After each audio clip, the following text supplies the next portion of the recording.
clues into why Solange attacked Jay-Z, and it might involve Rihanna. Let's talk about it and more. It's time for what? Gave her the hurt beats that she gave to Chris Brown. Rihanna was only 14, 15 when he started with her and signed her to death. The longest 12 hours of my life. Like, I was just waiting downstairs and I was like, get the contract out here. I want to sign it, I want to sign it, I want to sign it. I was so hyped. I didn't sleep for the next 3 days. But I mean, I was just looking at the roof like, oh gosh, is this happening? Beautiful. When I met her that day, I knew she was a star. Like, just her look, the way she walked into a room and her confidence, and she performed in my office. And she was what, 17 years old at that point? She was 16. 16, and she has the confidence of... The tune she performs, and This time, she's putting everything on blast about Rihanna's alleged fallout with Beyoncé. Wendy was actually one of the few people who spoke on the situation before, especially after Solange confronted Jay-Z in that now infamous elevator incident back in 2014. But now, she's sharing supposed never-before-heard details that might have you questioning everything you thought you knew. For a bit of context, Rihanna was introduced into Jay-Z and Beyoncé's circle back in 2005, when producer Evan Rogers discovered her while vacationing in Barbados. At the time, Rihanna had already formed a group with 2 classmates, so she was clearly preparing for a music career. Evan helped her record a few demos, organized her paperwork, and flew her to the United States to audition for several labels, one of which was Def Jam. Jay-Z, who was the president of Def Jam at the time, was immediately impressed, especially by her hit Pon de Replay. He invited her to New York for an audition and ended up signing her on the spot. However, this is where the story takes a questionable turn. According to the claims, Rihanna was called in for an audition at 3 a.m. alone in his office. After she performed, it's alleged that she was pressured into signing the contract immediately. One version of the story even suggests she was given an ultimatum: sign the deal or face serious consequences.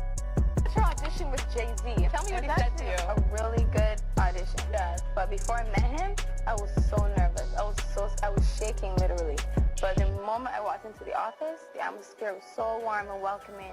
And you had to sing a cappella for him? Yes, I had to sing. I sang Pon de Replay. I sang another ballad from the album last time. So then what did he say to you? He said something to you. Oh yeah, he said, we don't sing songs here, we sing artists. And there was this little pause, and I was nervous. But then he said, I'm very interested. And there was this sudden feel of relief. But then he said something about a window and a door. Oh, then he said, you did it homework. I did a lot of homework on you, Miss Lady. He said, there are 2 ways to leave here, either through the door with the deal signed, or through this window, and we're going to the 29th floor. So you was like, where's the pen? Where's the paper? I'm signing. Yeah. And I'm sure working with Jay-Z, you've met Beyonce. That's right. How was it like meeting her? I could not speak. Really? Really. That's someone I really looked up to for a long time. And it was after one of my showcases, and he was introducing me to everyone from the label. Then he finally said, okay, one more person. And there she was. And I could not speak. And she gave you some advice. Yes, she did. She just told me to, when I get on stage, let loose, have fun, and be in control. Yeah, and don't be afraid to let it go. No. But she'd be like, what? I don't understand why this story seems so amusing to the audience, because there's honestly nothing funny about it. In fact, back in 2005, when Rihanna released Pon de Replay as her first official single, her publicist stirred up controversy by accusing Jay-Z of forcing her into an affair. He later walked back those claims, saying he made up the rumor to promote the single. However, people didn't believe him then, and many still don't now. According to the narrative, Beyoncé eventually found out about the alleged affair, and as expected, she was deeply upset. Not only because Jay-Z was supposedly involved with a 16-year-old, but also because she genuinely believed in Rihanna and wanted to mentor her. During that time, while Rihanna and Jay-Z were allegedly involved, Beyoncé was said to be completely unaware. Meanwhile, Rihanna was reportedly getting close to Beyoncé, who was the biggest pop star at the time. What many people don't realize is that Beyoncé may have played a key role in Rihanna's early success at Def Jam at the time. That changed after Beyoncé voiced her opinion. Reed recalled first noticing Rihanna casually in a hallway, unaware she was even a singer, just a striking young woman standing outside an office. Soon after, Jay-Z rushed in, clearly excited about her potential. At the label, Tara Mari was expected to become the breakout star, receiving more focus and investment. However, everything shifted after a showcase, when Beyoncé approached Reed and said, "That Rihanna girl, she's a beast." And we had a showcase. And at the showcase, there were two artists performing. Her name is Tierra Marie, and she's a really sweet girl. And the truth is, I was paying a little more attention to her than I was to Rihanna. After the showcase, you know, Beyonce just gave me one of those looks, and he said, "That Rihanna girl, she's a beast." And she looked away, right? And I was like, so I did a Rihanna double take. You know, but it wasn't as though I didn't believe in Rihanna. I love that girl, right? But I paid a little more attention when Beyonce said that to me. Yeah. About Rihanna, because people found it super weird. Right before Jay-Z signed Rihanna, he was working heavily with a 16-year-old Tierra Marie who signed to Def Jam by L.A. Reid. And after a while, there was rumors circulating all over that Tierra Marie and Rihanna actually had a fallout because Rihanna's career skyrocketed and Tierra Marie got let go from Def Jam. And allegedly, Tierra Marie is the Jane Doe that is suing Diddy and L.A. Reid for SA when she was just 16 years old. And I mean, it is pretty weird because Jay-Z just started talking to Beyonce as soon as she turned 18 years old. And not long after Rihanna signed to Jay-Z, there was rumors swirling all over the media that Jay-Z was cheating on Beyonce with Rihanna. And a lot of people still to this day never understood why Rihanna and Beyonce are not close, and we've never got a collaboration with the two of them, even though Rihanna was claimed one of Jay-Z's biggest stars. Jaguar Wright then went on to allege how Rihanna's last album, Anti, was basically a cry for help. She talked about how creepy it was that Rihanna did the album cover of a child with a crown over her eyes. And it says that the Anti album is about a person opposed to a particular policy, activity, or an idea. But it gets worse. According to Wendy, the alleged affair became so serious that Rihanna developed real feelings for Jay-Z. Once Beyoncé found out, everything reportedly came to an end, as Jay-Z risked losing their power couple image. Some even speculate this is why Beyoncé and Rihanna have never collaborated, despite their shared connections. Wendy also claims this was the real reason behind the 2014 elevator incident involving Solange.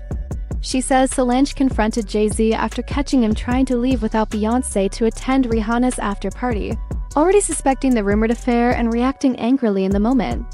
Tried to ditch Beyonce and Solange to go to Rihanna's party. And it's being alleged that then Solange said, "Well, why do you have to go to another party without your wife? Why can't you just go home?" If you know what she was implying. At the time Wendy revealed all of this, many people called her messy. However, looking back, it doesn't seem like she was lying, but the situation reportedly gets even worse. Jaguar Wright later joined the conversation and didn't just support. Wendy's claims she also made additional allegations.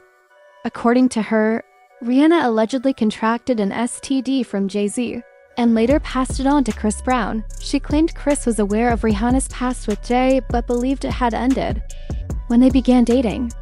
So imagine his shock when he allegedly learned the source of the infection. How long are you guys gonna hold on to Chris Brown and Rihanna? You know what I'm saying? I don't understand why people keep talking about that. It was forever ago. They were both very young, and he had just had his first herpes outbreak from her giving him the herpes. Ooh, my. Like, how the, you know what I mean? Like people don't understand what happened that night. And that's because Jay-Z worked so hard to change the narrative of that night. Now, Rihanna was only 14, 15 when he started her and signed to the Def Jam. It's clear to say that the herpes that she had came from the person she had been most fully involved with, and that was Sean Carter. So here it is. Chris Brown has his first herpes outbreak from his celebrity girlfriend who he was set up with, and it was supposed to be this and it was supposed to be that, and he was there so people wouldn't pay attention to the fact that she was f***ing Jay-Z. Jay-Z gave her the herpes that she gave to Chris Brown. This dirty Jack. He had this is beautiful. Oh, wonderful. Chris Brown, she done ruined him. She ruined him at 19 years old. He's got the Jay-Z herpes. And Rihanna ain't innocent because she was in there giving that a job in the coat closet when Chris Brown came in. He said, "She always f***ing something." And he stormed out of Cliff Davis's house. Rihanna chased after him. She gets in the car and started fighting on him because he embarrassed her for calling her a f***ing and saying in front of everybody that she gave him the herpes. They're speeding on the Pacific Coast Highway, and you know Pacific Coast Highway, very steep. She could have killed the both of them, and he hit her back. Calm down.